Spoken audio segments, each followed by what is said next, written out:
مختصر احکام۔ اسلامی قانون کے مطابق خواتین کے ہاں 3 قسم کے خون آتے ہیں: حیض یعنی منتھلی پیریڈ، استحاضہ اور نفاس۔ اس ایپیسوڈ میں استحاضہ کے احکام جانیں گے۔ استحاضہ کیا ہے؟ اسلامی احکام کے مطابق اگر خاتون کوئی خون دیکھے اور اس میں حیض اور نفاس کی علامت نہ ہو تو وہ خون استحاضہ ہوگا۔ استحاضہ وہ خون ہے جو زیادہ تر زرد رنگ کا، ٹھنڈا اور پتلا ہوتا ہے اور بغیر جلن کے نکلتا ہے۔ پتلا ہوتا ہے یعنی گاڑھا نہیں ہوتا۔ ممکن ہے خون استحاضہ کبھی خون حیض کی طرح ہو۔ خون استحاضہ کتنے دنوں تک آتا ہے؟ خون استحاضہ کی کوئی معین مدت نہیں ہے۔ جب تک خون آئے گا عورت استحاضہ کی حالت میں ہی رہے گی۔ اس میں 1 مہینہ بھی لگ سکتا ہے اور ہو سکتا ہے 2 استحاضہ کے درمیان کم از کم وقفہ بھی نہ ہو۔ استحاضہ کس عمر سے شروع ہوتا ہے؟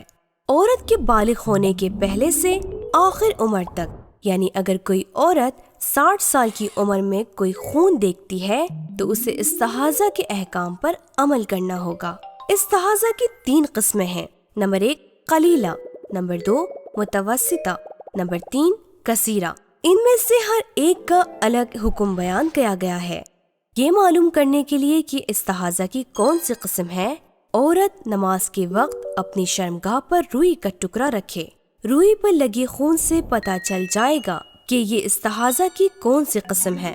نمبر 1 استحاضہ قلیلہ، وہ خون ہے جو صرف شرمگاہ پر رکھے ہوئے روئی کی اوپری سطح پر لگے، یعنی خون روئی کے اندر تک نہ پہنچا ہو۔ استحاضہ قلیلہ میں عورت کو ہر نماز کے لیے الگ الگ وضو کرنا ضروری ہے، جیسے ظہر کے لیے 1 وضو اور عصر کے لیے 1 وضو، اور بہتر ہے کہ عورت شرمگاہ کو پاک کرے اور ہر بار روئی یعنی پیڈ بھی چینج کرے۔ نمبر 2 استحاضہ متوسطہ، وہ خون ہے جو روئی کے اندر تک چلا جائے اگرچہ اس کے ایک کونے تک ہی ہو اور روئی سے کپڑے تک نہ پہنچے۔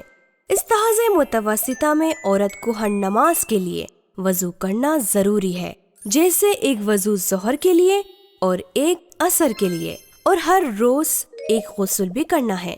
خیال رہے اگر خون استحاضہ کسی نماز کے بعد یا نماز کے دوران آتا ہے تو اس نماز اور اسی دن کے بعد کی نمازوں کے لیے 1 غسل ضروری ہے، اور بہتر ہے کہ عورت شرمگاہ کو پاک کرے اور ہر بار روئی یعنی پیڈ بھی چینج کرے۔ نمبر 3 استحاضہ کثیرہ، وہ خون ہے جو روئی سے باہر آ کر کپڑے تک پہنچ جائے۔ استحاضہ کثیرہ کا حکم یہ ہے کہ عورت دن میں 3 مرتبہ غسل کرے: 1 غسل فجر کی نماز کے لیے، اور 1 ظہر اور عصر کی نماز کے لیے، اور 1 غسل مغرب اور عشاء کے لیے کرنا۔ عورت اگر چاہے تو 5 مرتبہ بھی غسل کر سکتی ہے۔ ہر مرتبہ نماز سے پہلے شرمگاہ کو پاک کرنا بھی ضروری ہے، اور نماز سے پہلے پیڈ چینج کرنا بھی ضروری ہے۔ استحاضہ کے عام احکام: عورت روزانہ کی نماز غسل اور وضو کرنے کے فوراً بعد پڑھ لے اور تاخیر نہ کرے، اور نماز میں جس قدر ممکن ہو پیڈ کے ذریعے خون روکنے کی کوشش کرے۔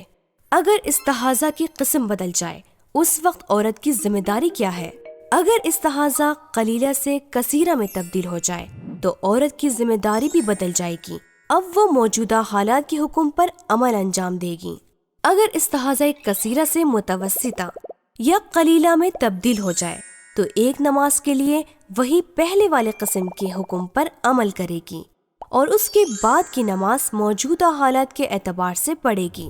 مثال کے طور پر صبح کی نماز کے وقت استحاضہ کثیرہ تھا لیکن ظہر کے وقت قلیلہ ہو گیا، تو اسی صورت میں عورت نماز ظہر کے لیے غسل کرے گی اور نماز عصر کے لیے صرف وضو کرے گی۔